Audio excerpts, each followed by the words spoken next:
Right, now we get to record my favorite part of the new SolForge Fusion Digital app, the campaign mode. This is an incredibly exciting mode that was only possible through the digital game. It allows you to take your one-of-a-kind SolForge Fusion decks and play them against algorithmically generated oppositions, follow different story blurbs, make choices, battle against unique monsters, and upgrade your deck both temporarily through the course of the campaign in a roguelike experience and permanently where your deck can continue to level up and gain new powers as you go. I'm just going to give you a brief preview of it here because it's still very much a work in progress, but you can see the different possibilities. So we're going to go ahead and select a new campaign here. Now you'll note that I can pick which deck I want to pick here. So right here, we'll change the deck.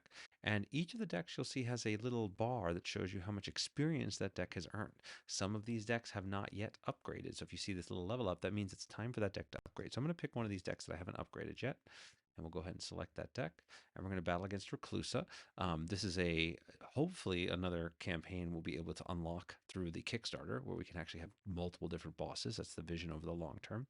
This difficulty slider here is a temporary. It's designed that as you beat a boss, every time you beat them, the difficulty level will go up and you'll be able to have greater and greater challenges. So even if you only have Reclusa available, it will continue to get challenging for you. And you can select even weaker levels if you want to try a new deck out, or you can select the harder levels once you unlock them in order to have a fun, challenging battle and to earn extra XP because the harder challenges give you more XP. So you can decide what you want to do. So you can see here I've picked a permanent upgrade.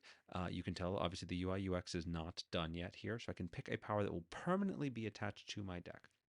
If you don't want to make a choice because you just haven't decided yet, you don't know, you can always decide to pick later. But for now, I'm going to pick one of these. Let's see, at the start of each encounter, all the levels of one of my random creatures get a +1 armor. That's not bad. So the encounter all levels of one of my random creatures gets +2 attack. Or at the end of the first deck cycle, I can move an enemy creature.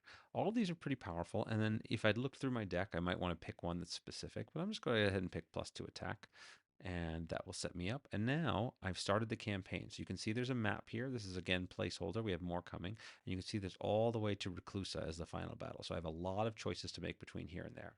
Now these, unlike the kind of permanent upgrade that I just selected, here I'm going to be able to pick a temporary upgrade, which is going to give me a bonus only for this run. So every time you play the game, it's going to be different. So at the start of the game, I can change out my level 4 power to playing a level 3 Krogius. That's pretty cool. At the all of my creatures get +1 armor. That's really cool. And at the end of the deck cycle, all my creatures get +1 attack and +1 health equal to the deck cycle. So that would mean +1/+1 at the end of cycle 1, and so on.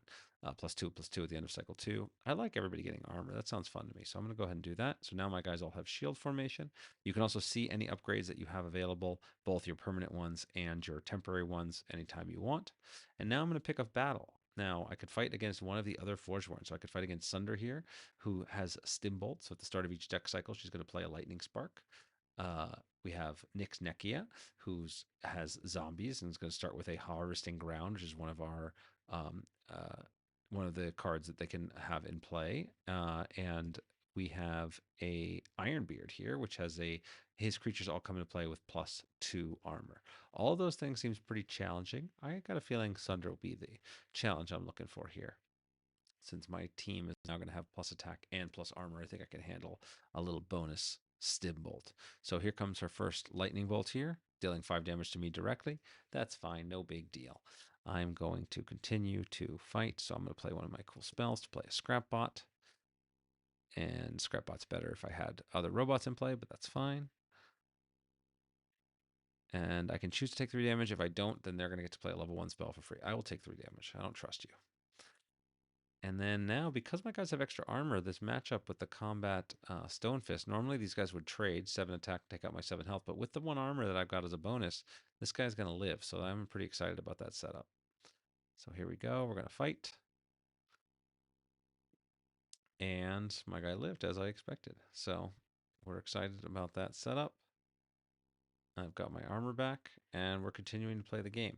Now, I'm not going to play through a full game here because, again, that's takes a little bit longer than I want in this demo. You can just see how the game battles are different, right? I can see which powers my opponent has at any time by checking it over here. Otherwise, you're playing the same game as SolForge. You're playing with your decks.